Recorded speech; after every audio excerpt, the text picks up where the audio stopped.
I have which operating rooms you actually physically were operated upon.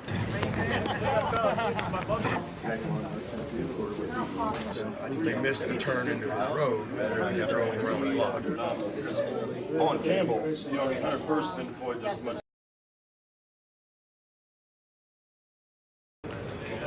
Actually, used to be, I was a Huey Apache. So we welcome you.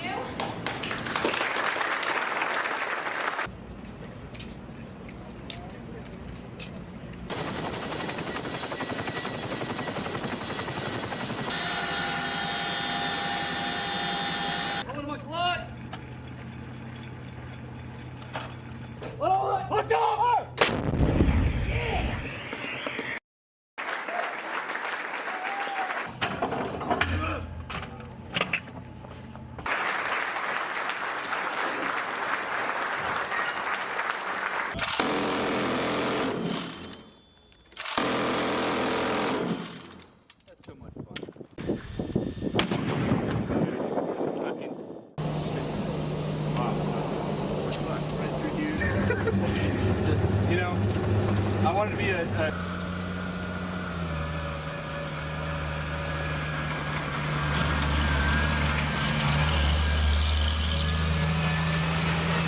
If they watch it, they'll see you're not a very good actor. No.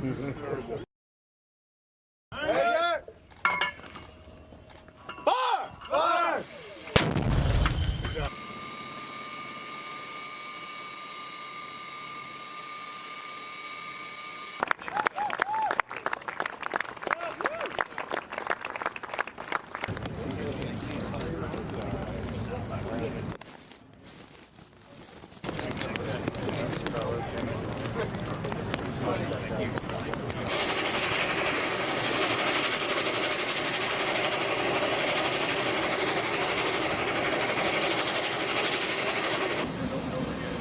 Well, so I did. So I talked to the.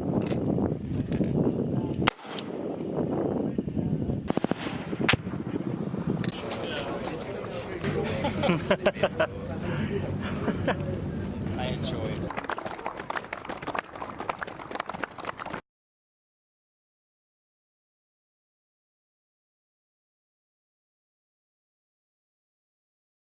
The Army was my niche, and I didn't learn that until I got into the Army. So after I got injured, it was like losing that ultimate job. So coming back and getting to see everybody working, or get to be here with everybody, is something I've wanted to do since I got injured. There's something about it so unique that very few people can understand why you'd want to be here. You don't get to see anything like this if you're a civilian, and you would never really understand what it's like to be down here with people unless you get to hear the conversations or see how we relate to each other. And being here, people say whatever they want to say, so there's no hesitation. Everybody is as forward as they can possibly be. So I was eager to get back for that, and it was exactly what I was expecting when I got here. I got a lot more experience with the higher-ups. So before I came in, it was a lot of, it's kind of like management versus the employment when it came to the lower enlisted. And now getting to see them work and hear what they have to say and the things that they're doing themselves, I got to relate a lot more to the bigger, like the higher brass. I got to see them, and I got to meet Sergeant Major Preston, which was incredibly impressive. As far as NCOs go, he's the NCO of NCOs as far as I'm concerned. He was my Sergeant Major of the Army when I came in, so getting to meet him was pretty exciting. If you found yourself in the boat that most of us have here, where you got significantly injured to the point that they pulled you out of country, you didn't really get to leave on your own terms. It's unexpectedly. It's short of finishing the mission, which no matter what, in the military, that's the most important thing, the mission. Initially when we flew out to Kabul, that was when the first incident happened, and I looked over at Sergeant Hoyum, and the look on his face and the smile he had and how content and peace he looked, you could tell he was just really genuinely happy that, we were kind of back in, we were in a Chinook, you know what I mean? It's almost, you're in uniform, it's like you're back in the fight, and I could just tell how happy he was, you know what I mean, about being able to do that and have that closure, and and it significantly changed him from that moment on. Then a little bit later that day, Special Stubblefield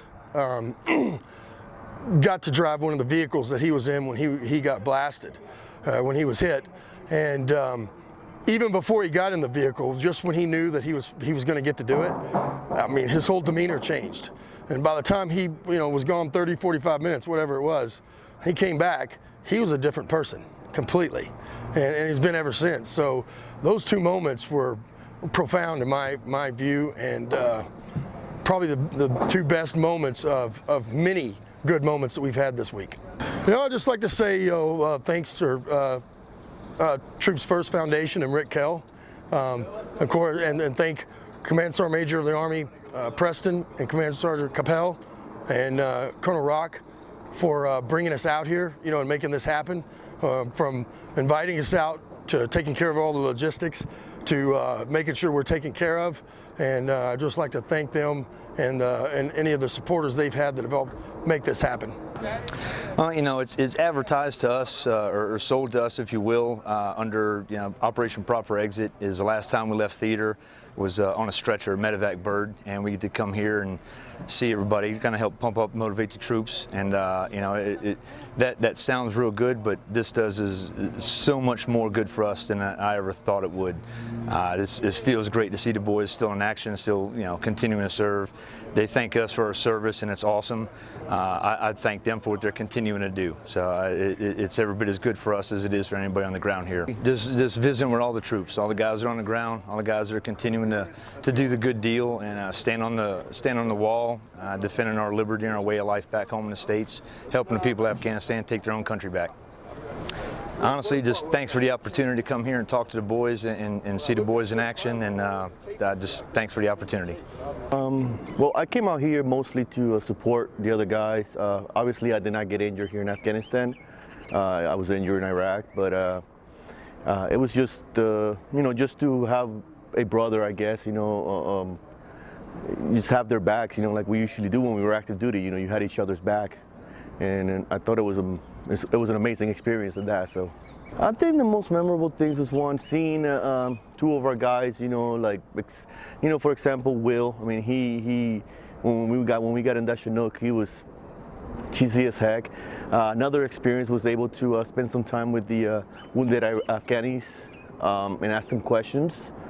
And get to know their injuries and the treatment they're getting out here and stuff. So it was a little eye-opener, how the good treatment we get in the United States compared to other countries. I think this program is definitely, it's good for us as retirees and wounded soldiers, as it is for the younger guys out here that have never experienced, they just come in here, they have never really seen a wounded soldier before, and to let them know that that life goes on even if you do get injured, and I think that Operation Proper Exit helps both us as soldiers and the troops out here in combat.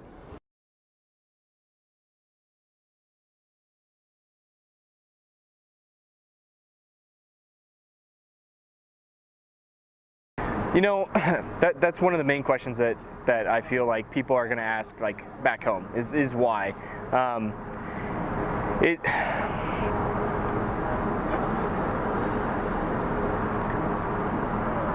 I think initially it was for closure.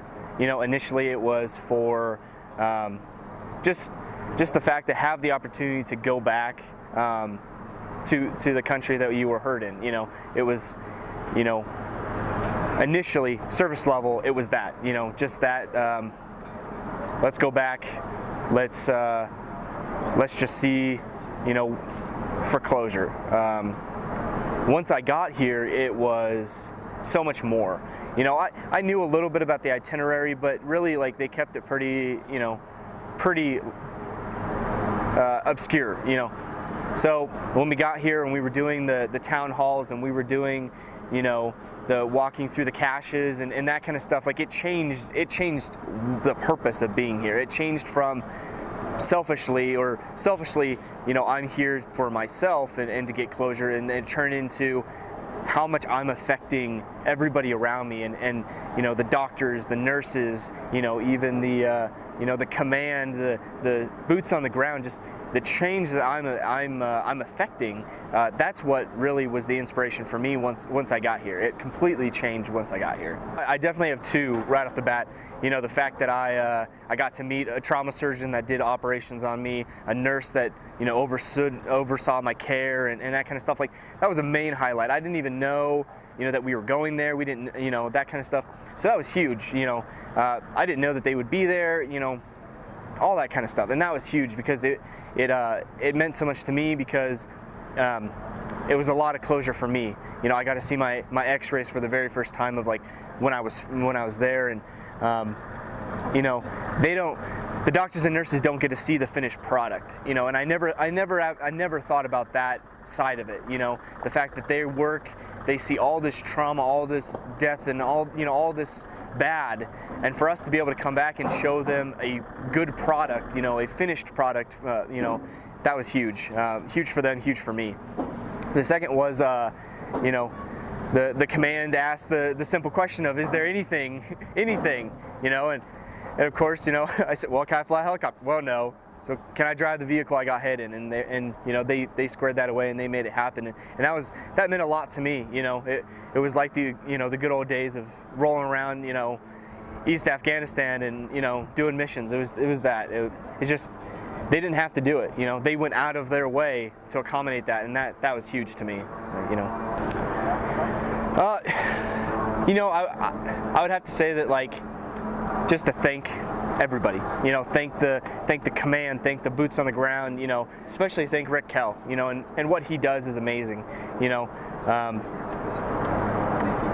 The fundraising that he does behind the scenes, he does a lot of behind the scenes stuff that, you know, me and a bunch of guys don't see, and for them to be able to do that, you know, for us is huge. You know, the fact that they, you know, basically say show up and we'll square everything away along the way, and I couldn't ask for anything, you know, anything else. So my heart goes out to him and his family, and, you know, I just thank him. So. Well, Operation Proper Exit, and we've got 6 soldiers that, you know, we've had the opportunity to bring back to Afghanistan. We're here for about a week in theater, and it's an opportunity for them to come back and come back into a combat zone, as I see it, a chance to see all the things not only that go on here, but I think it's an opportunity for them to leave on their own conditions.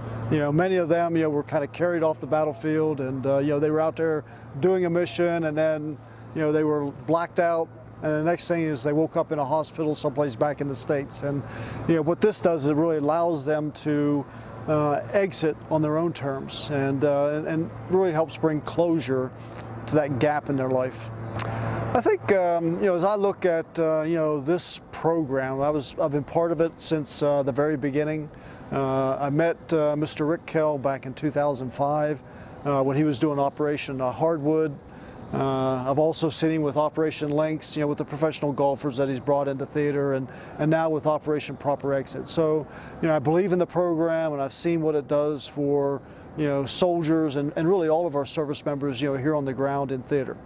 But I also, too, you know, today I found that, you know, for the service members that are here, the program actually brings and gives back just as much to them.